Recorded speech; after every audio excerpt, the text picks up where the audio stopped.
Fala pessoal, me chamo Matheus, sou psicólogo e logoterapeuta e no vídeo de hoje estaremos dando seguimento aos trechos do nosso último aulão da Escola do Sentido, onde abordamos o tema da tragicidade, sofrimento, culpa e morte. E especificamente o assunto do vídeo de hoje vai falar sobre a relação da culpa e a vida de Viktor Frankl. Então, antes de ir para o nosso vídeo de hoje, não se esquece de deixar o seu joinha, ativar o sininho e compartilhar esse vídeo para que mais pessoas possam ter acesso, certo? É isso, vamos para o vídeo de hoje. Gente, então, para iniciar essa parte final, né, ela tem três pontos que eu queria abordar, que são referentes aos aspectos da tragicidade: a culpa, o sofrimento e a morte.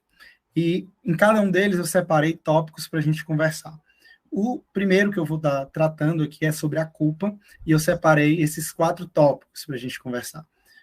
Que é o imperativo categórico da logoterapia, a experiência que Frankl teve com os presidiários, a culpa dos sobreviventes dos campos de concentração e a negação da culpa coletiva. Sobre o imperativo categórico da logoterapia, eu vou ler essa frase, tá, que se refere a esse imperativo categórico e trazer algumas reflexões para a gente. Bom, a frase diz o seguinte: viva como se estivesse vivendo pela segunda vez, e como se na primeira você tivesse agido de tão errado como está prestes a agir agora. Então, né, que reflexões a gente pode ter? Muitas reflexões, na verdade, a gente pode ter a partir dessa frase, né, que é uma frase que chama a nossa atenção para quê? Para a importância de como nós estaremos escolhendo as nossas formas de agir, os nossos posicionamentos diante da vida. Né? É como se que ele alertasse de que cada momento, cada situação, ela é única e irrepetível, ela é singularíssima e importantíssima para as nossas vidas. E isso tem uma relação direta com o tema da culpa, se a gente parar para refletir, porque dependendo da forma, da maturidade que eu tenho em relação às escolhas que eu faço e da atenção que eu tenho para essas escolhas que serão feitas, eu posso prevenir muitas situações em que eu me sentiria culpado, arrependido, né? E entre, né, numa espécie de processo aí que muitas vezes, inclusive, é necessário um acompanhamento psicológico, porque não consegue se perdoar ou seguir em frente diante disso. E Frankl, né, foi uma pessoa que a gente consegue visualizar concretamente na vida dele como ele colocou em prática esse imperativo categórico e esse cuidado e essa atenção em relação às escolhas que ele fazia diante da sua vida. E uma situação que a gente retrata esse ponto é justamente um fato da biografia dele em que ele está esperando um visto antes de ser levado, ele e sua família, para os campos de concentração. Frankl estava esperando a liberação de um visto para que ele e sua família, seu pai, sua mãe, ele e sua esposa, recém-casado na época, pudessem se refugiar e fugir dos campos de concentração nos Estados Unidos. E o que acontece? Ele recebe esse visto, mas é um visto restrito a ele e sua esposa. Seus pais não poderiam acompanhá-lo. Diante desse fato, ele, sabendo o que aconteceria caso ele ficasse naquelas condições na Áustria, em Viena, ele entra num dilema, né? Devo ir e abandonar os meus pais ou devo permanecer e sofrer esse terror de ser levado aos campos de concentração com esse destino terrível e incerto que eu vou enfrentar, né?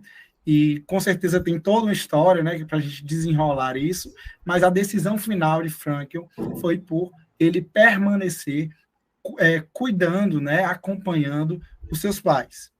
E a gente vai ter uma repercussão disso diante do próximo slide, em que a gente vai entender que essa decisão, apesar de ter gerado muitos sofrimentos para a sua vida e consequências para as vidas dos familiares, ele conseguiu encontrar em meio a essa vivência de sofrimento e do trágico um consolo, um conforto pelo que se escolheu, ok? E aí eu vou trazer 2 situações, uma relacionada à vivência com o seu pai nos campos e uma relacionada à sua esposa. Sobre o pai, o que é que a gente pode ler aqui? Uma citação que está, né, em uma das suas obras e que relata o momento da morte do pai de Frankl, que morreu em seus braços no primeiro campo que ele foi levado, né? Então, ele diz o seguinte: entre as coisas que eu consegui contrabandear para o primeiro campo, havia uma ampola de morfina. Eu a apliquei em meu pai quando vi, como médico, que ele estava diante de um endema pulmonar terminal, ou seja, a dificuldade respiratória extrema antes da morte. Ele estava com 81 anos e totalmente desnutrido. Apesar disso, foram necessárias 2 pneumonias até que sua vida se fosse. Eu perguntei a ele: você ainda está com dores? Não. Você ainda tem algum desejo? Não. Você quer me dizer mais alguma coisa? Não. Então, o beijei e fui embora. Sabia que não mais o veria com vida. Apesar de tudo, minha sensação era a mais maravilhosa possível. Havia cumprido a minha parte. Havia ficado em Viena por causa dos meus pais e o acompanhara até a morte, poupando de um sofrimento desnecessário. Então, né, esse é o primeiro fato que eu queria trazer, que já vai demarcando um pouco do tema da tragicidade e como no olhar da logoterapia, em meio ao sofrimento, podemos vivenciar no sentido, né? E um segundo ponto é com a sua esposa, também nesse contexto de campo, em que eles vão se separar, e Frankl querendo poupar ela e ele da culpa de não se submeter a certas situações para poder sobreviver, para não constranger um ao outro, ele libera a sua esposa, né, de qualquer coisa que ela precise fazer para sobreviver, visando que ela tente ao máximo a sua sobrevivência e não se sinta de forma alguma culpada por algo que possam fazer com ela diante daquele contexto de extrema insegurança e risco, né? Eu não vou ler, mas também acho importante ressaltar isso. Vamos agora para o segundo ponto, que é a experiência de Frankl com os presidiários. Basicamente, né, Frankl tem uma visita a presídios, né, a um presídio de San Quentin, e lá tinham sido visitados os presidiários tinham sido visitados por alguns especialistas que costumavam trazer para eles falas sobre a culpa, de desculpabilização dos seus atos, no sentido de que a culpa não seria dos presos pelos que eles fizeram, os crimes que eles cometeram, mas do meio, das oportunidades que eles não tiveram, do ambiente, do contexto que eles vieram, que, claro, tinham influência naquilo, mas que Frankl, ao visitar aquele contexto dos presídios, trouxe para eles uma fala diferente e uma fala em que eles se sentiram compreendidos por Frankl e mobilizados diante dessa fala. E, basicamente, o que ele trouxe foi que vocês são seres humanos como eu, e, como tais, tiveram a liberdade de cometer um crime, de tornar-se culpados. Agora, no entanto, vocês têm a responsabilidade de superar a culpa, erguendo-se acima dela, crescendo-se para além de vocês mesmos e mudando pessoalmente para melhor, né? Então, Frankl entende, diante dessa reflexão e dessa fala, que o homem ele tem esse direito de sofrer a sua própria culpa, né? De se sentir responsabilizado por isso, e só assim ele conseguirá fazer algo, se posicionar diante daquilo que ele foi no seu passado, aquilo que ele errou, aquilo que ele cometeu. Vamos para o terceiro ponto, que seria o ponto da culpa dos sobreviventes, que eu acho importante trazer, né, dentro desse recorte dos campos de concentração, que esse contexto dos campos era um contexto que gerou muito esse sentimento de culpa nas pessoas. Por quê? Tem até uma frase que é falada lá no livro Em Busca de Sentido, que os melhores não sobreviveram a esse contexto. Justamente por quê?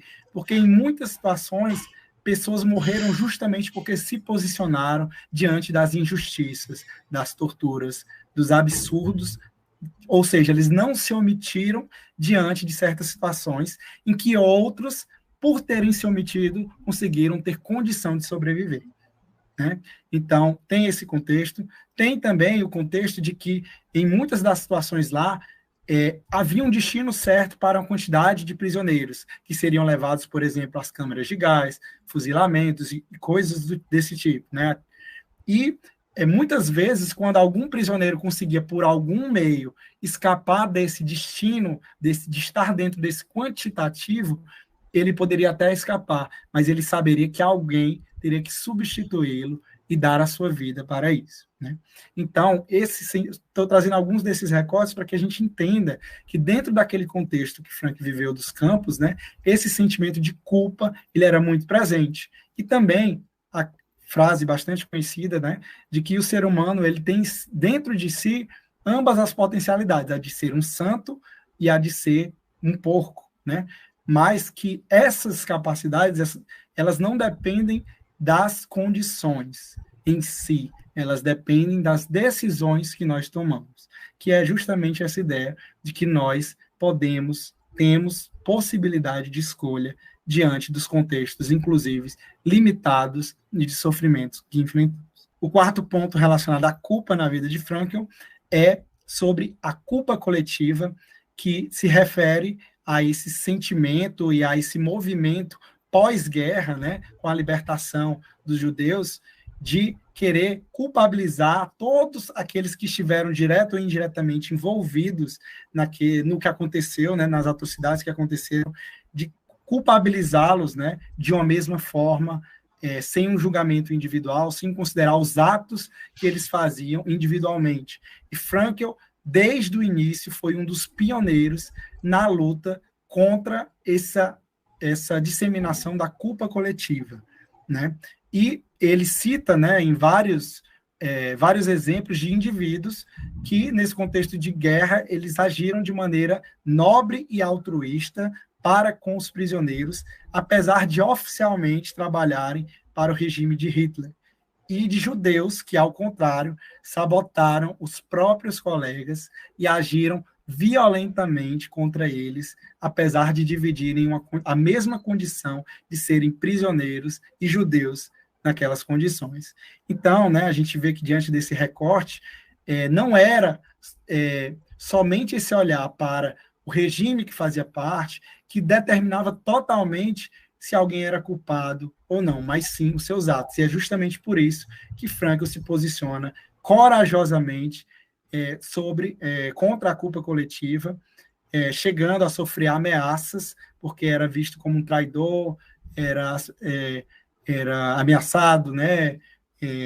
Teve que lidar com várias situações por causa desse posicionamento, mas ele também fala o seguinte, né? Que quanto ao conceito de culpa coletiva, ele pensa que é totalmente injustificado responsabilizar uma pessoa pelo comportamento de outra ou de um grupo de pessoas. E quem fala de culpa coletiva comete uma injustiça consigo próprio. Bom, pessoal, se vocês gostaram do vídeo de hoje, comenta aí culpa, a palavra culpa nos comentários, para que a gente possa ter esse feedback de que vocês gostaram desse estilo de vídeo, certo? E também gostaria de agradecer vocês que puderam assistir o vídeo até aqui e pedir que vocês possam continuar assistindo, né? Na próxima quinta-feira continuaremos lançando trechos do nosso aulão, com mais pessoas também participando ao longo das semanas, certo? Forte abraço e até a próxima.